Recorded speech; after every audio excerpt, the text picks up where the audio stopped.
Welcome to Speak Up, the BPP University Students Association podcast. I'm Dan Scrace and I'm excited to help you navigate your student journey. Welcome back, guys. Very excited for today's episode. Our guest, very special member of the BPP community, Senior Library Manager, Michael Martin. Welcome, Michael. Thank you, Dan. His lovely dulcet tones. So as part of Michael's employment with BPP, just kind of for him to come on and represent the library team, and for current, future, past students, and just for anyone interested in BPP really, would you be able to give us a little flavour, give us a little insight into what the library service does? Apart from obviously the obvious of books and what... No harm in the obvious. As you say, books. So there are libraries around the country with shelves with books and nice quiet study spaces where people can sit down and work away. And on top of that, we offer training in research, so how to actually use those resources. We also provide a large electronic set of resources. Students who are not based near one of the BPP centres should have equal access to materials. So if students are based away from the centres, just please contact the library. If they're not sure, contact the library on library@bpp.com and all the other social medias, and we'll help you access the materials, because we had this policy for digital first, right, with that very specific aim in mind, to make sure that everyone has equal access to materials. Yeah, sure. I think I kind of, not to go on a tangent, but when I first applied to BPP, I remember this policy being talked about by students, and I think this was kind of around COVID time, and there was kind of horror expressed by some students about the kind of nature of, we don't have access to books, why don't we have physical books? And I think it was for a particular cohort, for a particular program. Like to just say to everyone, you can go to a real physical library if it's important to you.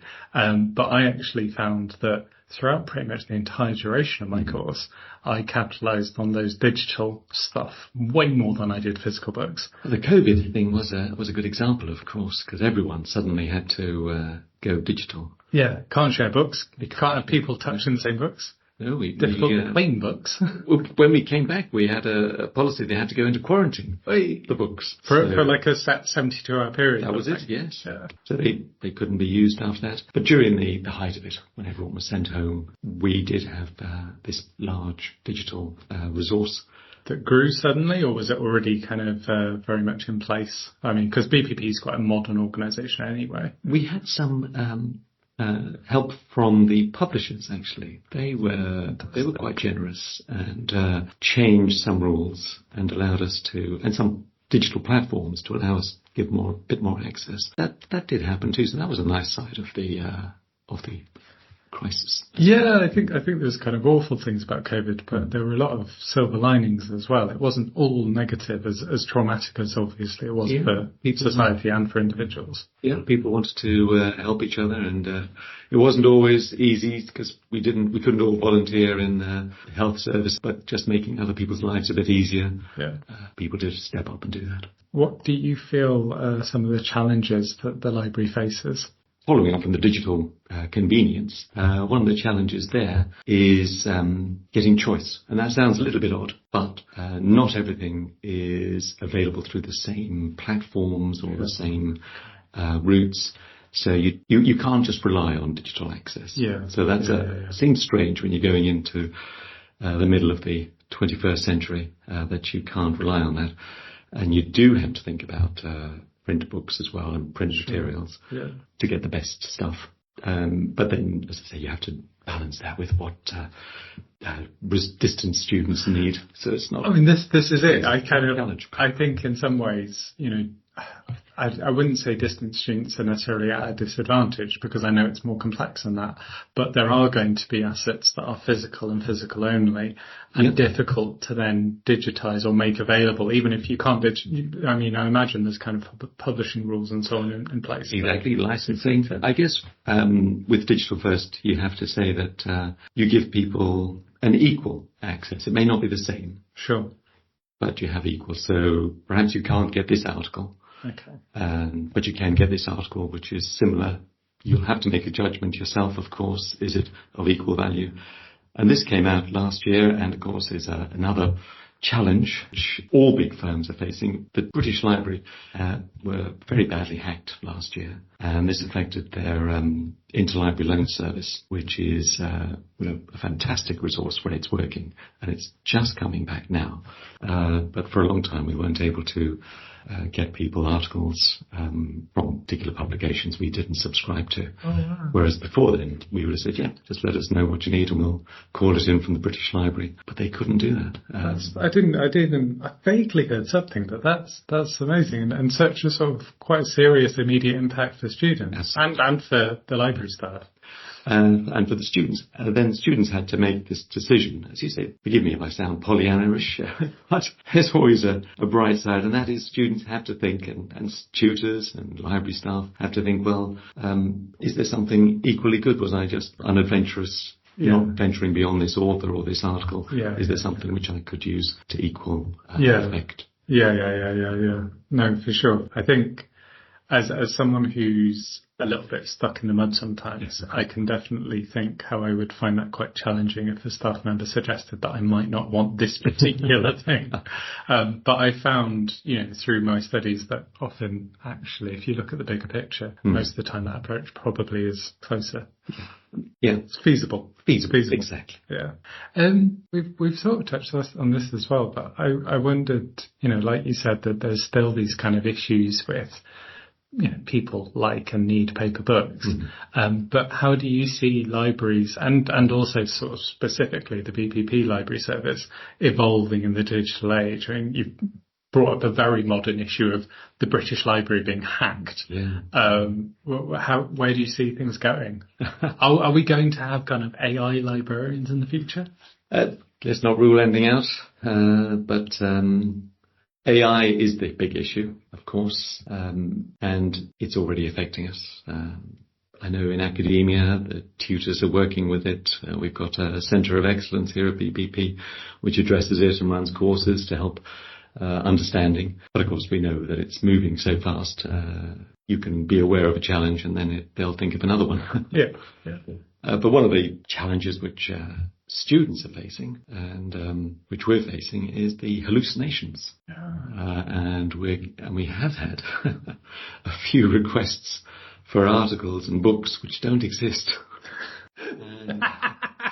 We've had, and dealing with it, you're a little bit reluctant to suggest that the person has got this reference from AI. Yeah. Well, because you can't assume, can you? You can't have all omnipotent knowledge of all the publications out there. What if they've read this obscure book? Yes. Yeah, like a kind of, Holy Grail Indiana Jones style. I found this and this is the book that I need to read. How dare you suggest that this is just from ChatGPT? So we have gone back sometimes. Sometimes it's fairly obvious. And here's one for any plagiarists. Do make sure that the article, when you cite an article that doesn't exist, that you don't also include a journal that exists and an edition that exists and a page number that exists. And it's not there. And that's the... Because it's incredibly easy to cross-reference. Because that one can be found. Probably doesn't exist. That's fantastic. That's hilarious. What you're doing kind of day to day now, and you're seeing across the various your colleagues within the library service, is there anything that I speak to so many staff where they say, oh, if only the students knew about this, and I'm really proud of this, or we're doing particularly innovative work on this. What are the things where you're just like, hey guys, this is amazing? Well, this may sound a little mundane, but look on the website. Right. Okay. That's a cop out. Come on. I want the answers. Look it up. What we're trying to do is aim the website at the different schools. Sure. And in a way, this is where BPP has an advantage over other universities. How many times have you heard us say that? And that is, we've got just a few major schools. Okay. And this allows us to target the students in those schools very directly. Yeah. So we can say to the nursing students, look on this page, we'll give you advice about referencing, about research, and about the resources that you'll need right on this page. Sure. And the same for the business school, technology, law, to a lesser extent, just because there are fewer things, but to the non-degree apprentices as well. Sure. But we do want to provide them with materials too. So that is our advantage, that students can go straight to their page and find the information they need. Because I guess it's a failing on our part if students don't see that, and we're very aware of that. If they go to Google and they find stuff, and they don't find stuff, or they find hallucinations. Yeah, sure. All those things which just make their job harder. Yeah. Whereas if they went straight to the website, looked at their particular page, found the resources that are available to them, that have been bought for them, they would find it so much easier. Yeah. Our key thing to make their lives easier. You want to make sure that from day one they're looking at the library page by default, and then going further from that point with that skills and those with those resources. And students have, almost everyone these days has got great research skills, because they use skills in almost every part of everyday life. Sure. Yeah. Okay. I mean, I'm not entirely sure I agree with you. I think. What? Controversial. Come on, argue with me. I think that people are great at Googling. But like, for a good example is LexisNexis or something like Westlaw, which are two legal companies that provide kind of a huge, vast library of legal knowledge, split into lots of different formats. That's very useful and essential tool for lawyers. The training the BPP provides or facilitates on those particular resources is really useful, because you have a much greater understanding of how to quickly find the information you need. Whereas I think that everyone in their ground uses Google now, but Googling, what's the weather today is, you're happy once you've got the first couple of answers. You don't normally look beyond there. Whereas if you're researching and you need a specific bit of information, whether that's in law or nursing or tech or business, that's further point, isn't it? I think you come from the law angle, and that is a very good point of view, because the law research is different to the other research. Okay. So let's say you were doing a nursing degree or you were doing a business degree. Yeah. You could use the same search terms you use in Google, but please just apply it in the search everything library, and it would still be. It'll find you stuff. You'll be guided through. It would take you to something called advanced research, right?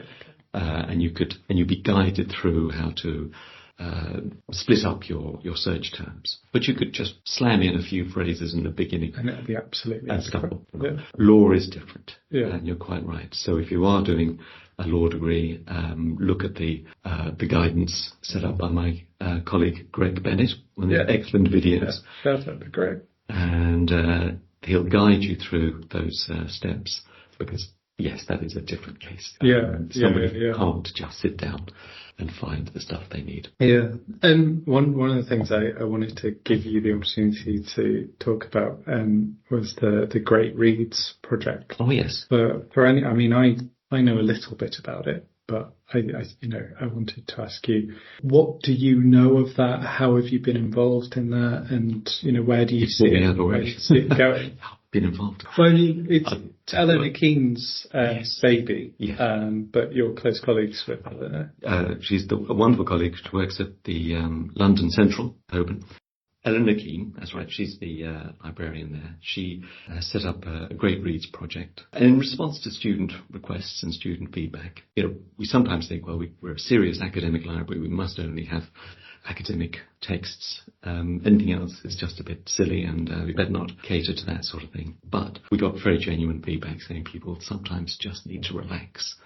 And they just need something simple and enjoyable to read. And she picked up on this, and she put together the Great Reads collection with other colleagues in the library as well. And you can find we've used electronic reading lists to promote this.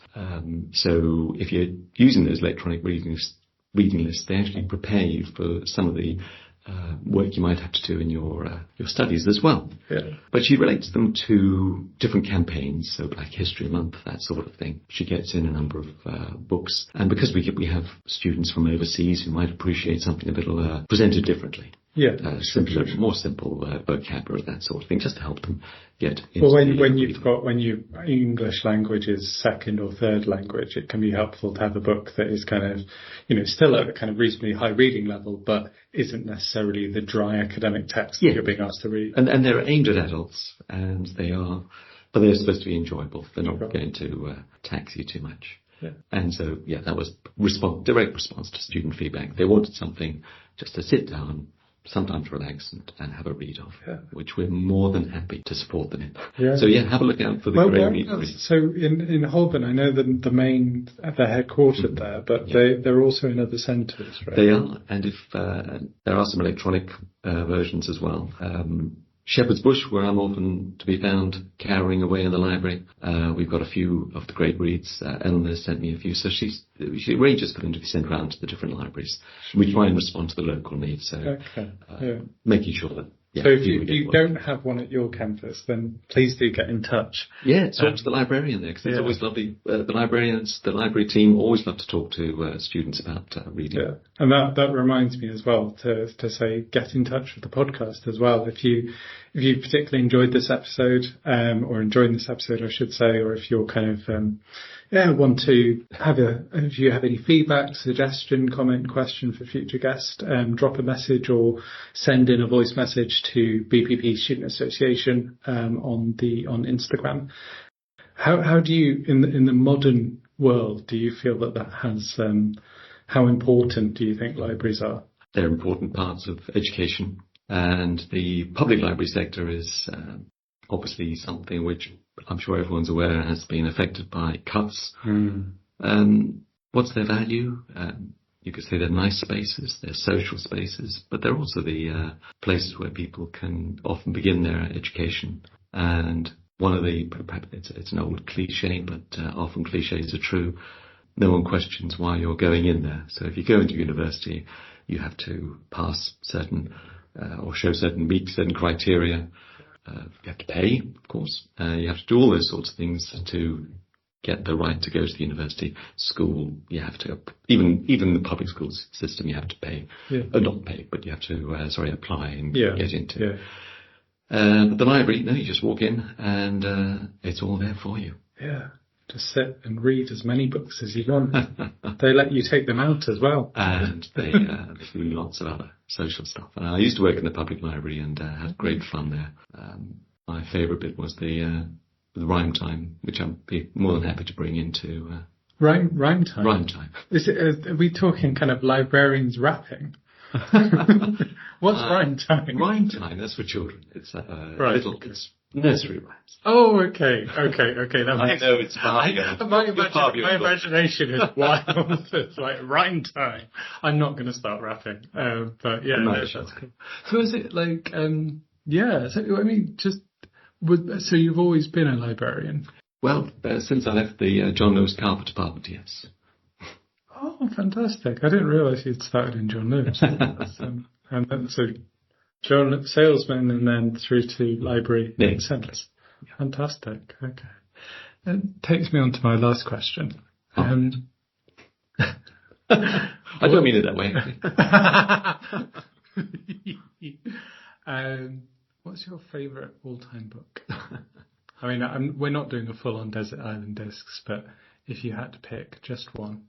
Just one, it would be Under the Volcano by Malcolm Lowry. Oh, wow. Okay. I feel like I've heard of it, but I don't know anything about it. It's, I think it was written in the 40s, and it's a heartwarming story of an alcoholic on his last day. Last day of life. Oh, last day of life. Gosh. I hope I haven't made a spoiler there. Meeting his wife, who may or may not be dead, on the Day of the Dead in Mexico. It's a brilliant story. That sounds really intense. That sounds amazing. No, definitely. Under the Volcano by Malcolm Lowry.